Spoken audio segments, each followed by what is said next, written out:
guys, what up? It's Tori, and today we're going to take a look at the new update. Alright, so first of all we have of course our daily rewards. You are now getting 5 chips during the daily logins, and yeah, this was from the Untitled Chapter, so I'm just gonna claim them real quick. So the update included some interesting hero changes, starting off with Bleecker. Let me find them real quick. There we go. So before, Bleecker's active skill had 100% of damage against 4 enemies and a 20% chance to stun them for 2 rounds, which you can see in the image here.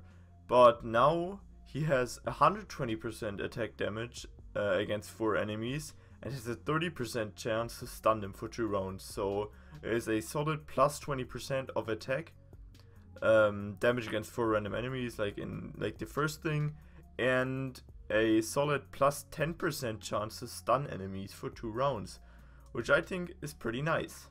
Then we're coming over to the third passive. This passive is the one he had before, and this is his passive now. So before he had a 20% chance to stun them for 1 round, and now has a 27% chance to stun him for 2 rounds, which, like, each attack, which is really cool, which is like plus 7% chance to stun him for even 1 more round. So Bleecker's actually becoming really impactful now. It's ridiculous. His attack and stun abilities are so nice. Alright, so the next changes they have done was to Starlight. So Starlight's third passive has been increased or changed completely.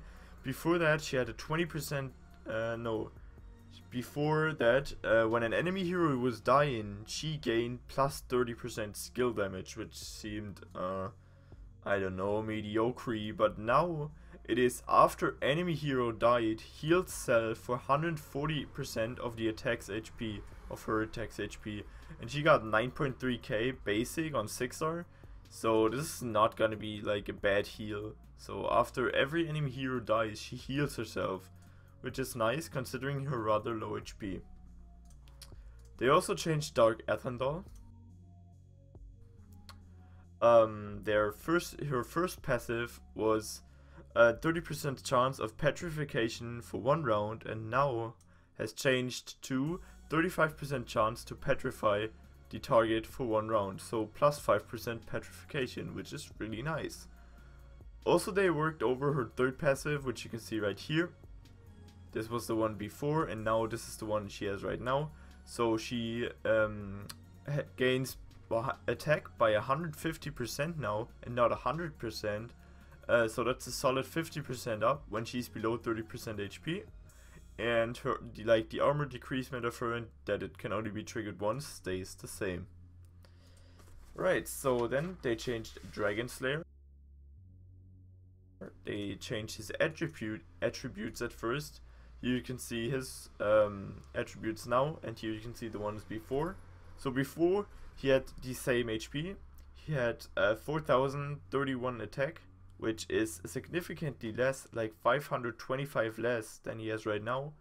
He now has 1266 armor and had 938 before, which is a solid increasement of 328. Speed stayed the same. They also changed his active skill, which before was 57% damage against enemies, against all of them, and a 20% chance for each round, 20% more for each round for 3 rounds. And now he has 87% against all enemies, dealing 40% more damage each round for 3 rounds, which is rather nice. Of course, he was just a huge meatball, and he now gains somewhat more attack and armor, but he's still not too impactful. Also, they changed up his third passive, which was before so useless, as you can see right here.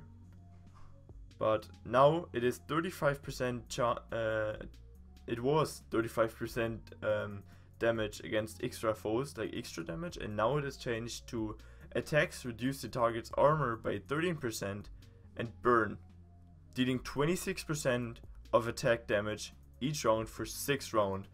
So the armor reduce is really nice, and like the burn is also pretty cool, especially for heroes that deal more damage against burning targets, like the skill he had before. Some other heroes have that as well. So yeah, but I would still not say he's any useful. Yeah, exactly. So then what they changed next is the built-in chat translation. So for me, it of course is English as a standard language, but let's say I'm putting in Russian. So obviously if you're Russian you can't understand English, but just click the translation button and there you have it.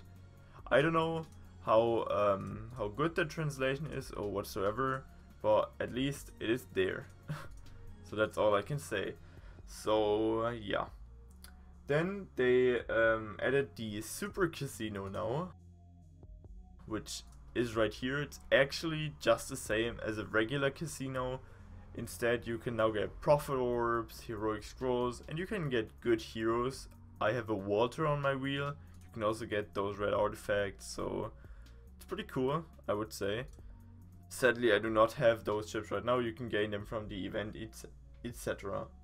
So when it comes to the normal casino, they said they would now show the countdown instead of the button, but they still show the button somewhat. I don't know why that is, but yeah. Also there is the casino event right now, which you can see right here, Prophet Orbs, those chips, and yeah, I'm gonna do a separate video to that, maybe as a follow-up. And yep, so this is it for now for the event. It's only a casino event, so that's pretty cool. Yeah. So the next thing they've implemented, and the next thing we've all been waiting for, is the Aspen Dungeon. So it's actually pretty easy. So yeah, you just take it like this, and you get an enemy. You get an enemy hero right here. You then you have to set your team at first. You then click here and you battle the target. So you can only do a 1v1 and you can fight, and yeah, you get a reward. So let's just do this next one with Dentalion again. Yeah, so you basically just, what the, okay, so you can also get a salesman to drop down from that little pipe to offer you this stuff, and I'm just gonna buy that because why not? That was rather cheap. So let's just do one more, I guess. And yeah, so it's actually pretty fun in my opinion. Let's see what we get right now. A potion, which grants us with crit plus 2%.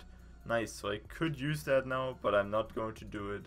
So I think this implementation is really, really cool. There's also your obvious leaderboard, and I just love it. I personally love the Aspen Dungeon. It's so nice.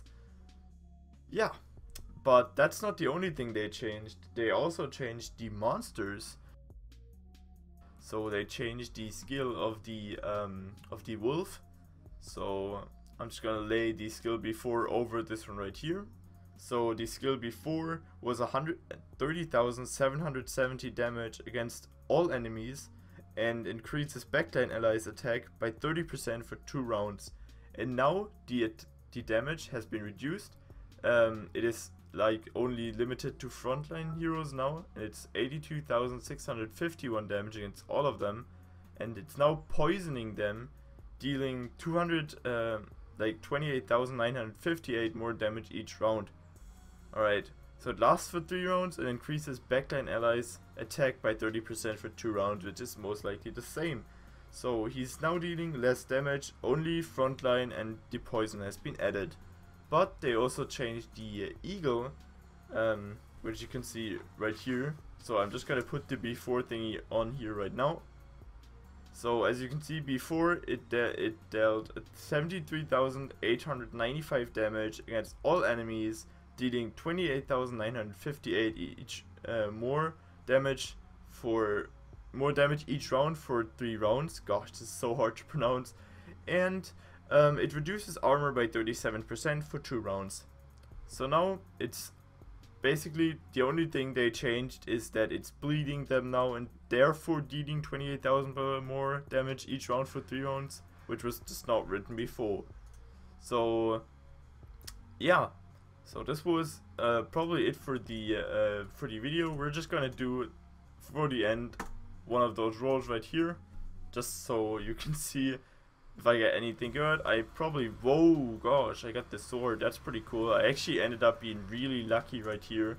So yeah, that is about it, and I'd say thanks for watching. Leave your thoughts about the event and all that stuff down in the comments below. Don't hesitate to leave a like for your boy. And yeah, this is about it. Sorry for the loud noise in the background, and yeah, see ya buddies.